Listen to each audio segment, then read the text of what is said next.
तो कैसे हैं आप सभी। आशा करती हूँ आप सभी बहुत अच्छे हैं और अपना ख्याल रख रहे हैं। राधा रानी अपनी कृपा आप सब पर बनाए रखें। दोस्तों, आज हम लोग बात करेंगे गुप्त नवरात्रि के 4 उपायों की।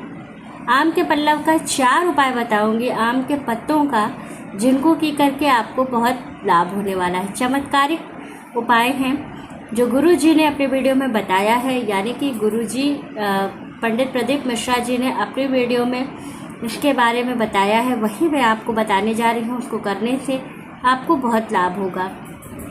क्या करना है चलिए जान लेते हैं। और कैसे गुप्त नवरात्रि में महालक्ष्मी को प्रसन्न करना है आम की पत्तियों से, कौन से 4 उपाय हमें करने चाहिए जिससे कि हम माँ को विशेष रूप से प्रसन्न कर सकें।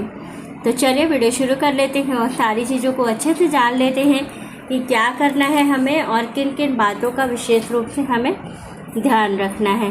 तो चलिए वीडियो शुरू कर लेते हैं और सारी चीज़ें जान लेते हैं। लेकिन उससे पहले अगर अभी तक आपने मेरे चैनल को सब्सक्राइब नहीं किया है तो चैनल को सब्सक्राइब कर लीजिएगा, बेल आइकन को दबाना बिल्कुल ना भूलिएगा। जानकारी अच्छी लगे तो वीडियो को लाइक शेयर ज़रूर कीजिएगा। तो चलिए वीडियो शुरू कर लेते हैं। सबसे पहले तो हम लोग गुप्त नवरात्रि की बात कर लेते हैं। आषाढ़ मास की जो गुप्त नवरात्रि है ये 26 तारीख से यानी कि 26 जून से प्रारंभ हो चुकी है और इसका समापन हो रहा है 4 जून को। इसमें कुछ विशेष उपाय करने पर ये माँ की सिद्धि के लिए विशेष रूप से इस नवरात्रि में पूजा किया जाता है। और साथ ही हम अगर माँ लक्ष्मी की कृपा विशेष रूप से पाना चाहते हैं या माँ लक्ष्मी की सिद्धि पाना चाहते हैं तो हम इस नवरात्रि में विशेष रूप से कुछ आराधना करके, कुछ चीज़ें माँ को समर्पित करके हम सिद्धि को प्राप्त कर सकते हैं।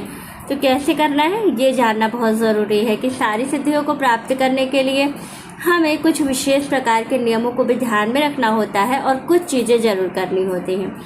तो चलिए सबसे पहले हम लोग यही बात करेंगे कि जो आम की पत्तियाँ होती हैं ये माँ को बहुत ज़्यादा पसंद होती हैं और इनको चढ़ाने से या इनसे जो उपाय मैं बताने जा रही हूँ करने से आपको बहुत लाभ होता है।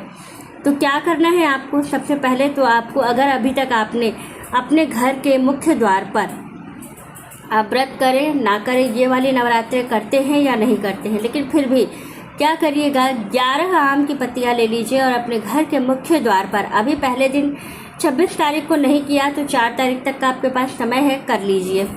सबसे पहले आपको क्या करना है कि आपको विशेष रूप से 11 पत्तियां लेनी हैं और ले करके उसका एक बंधनवार बना करके अपने घर के मुख्य द्वार पर लगा देना है। ऐसा करने से, बंधनवार लगाने से आम की पत्तियों का, इससे माँ लक्ष्मी बहुत जल्दी प्रसन्न होती हैं और हमारे घर में धन धान्य के रूप में हमेशा बनी रहती हैं।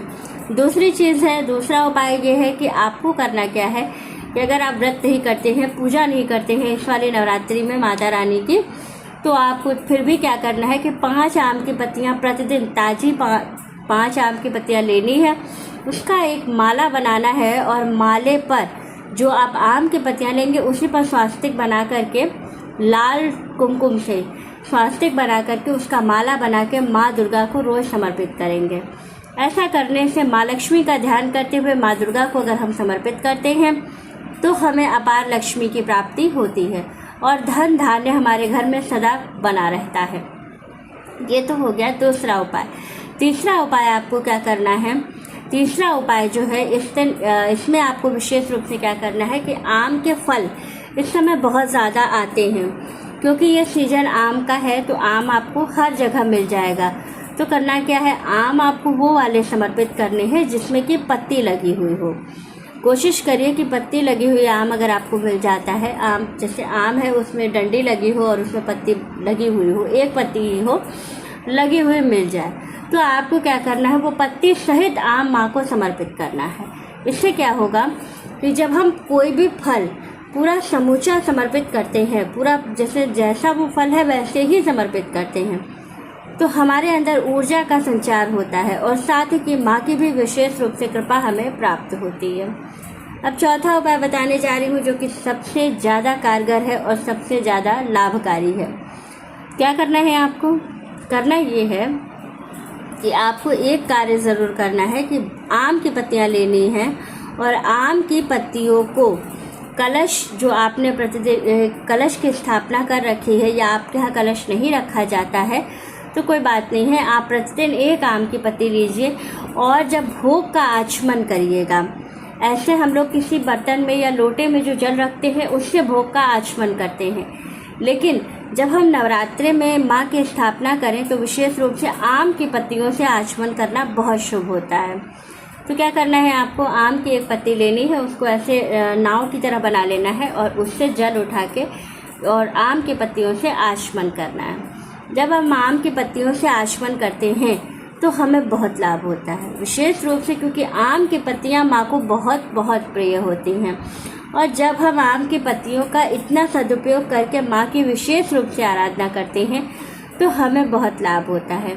आप आम की लकड़ी और आम की पत्ती की आहुति भी दे सकते हैं। जैसे कि इस वाली नवरात्रि में क्या होता है कि विशेष रूप से प्रतिदिन हवन करने का नियम होता है। तो आप प्रतिदिन अगर हवन कर रहे हैं या अग्यारी कर रहे हैं तो क्या करिए कि जो आप हवन सामग्री डालते हैं अग्यारी में, उसमें ही एक आम की पत्ती तोड़ तोड़ करके डाल लीजिए और तब आप अग्यारी कीजिए, तो भी आपको बहुत लाभ होता है और बहुत जल्दी माँ की कृपा आपको प्राप्त होती है। तो वीडियो अच्छी लगी हो, जानकारी अच्छी लगी हो तो वीडियो को लाइक, शेयर और सब्सक्राइब ज़रूर कीजिएगा।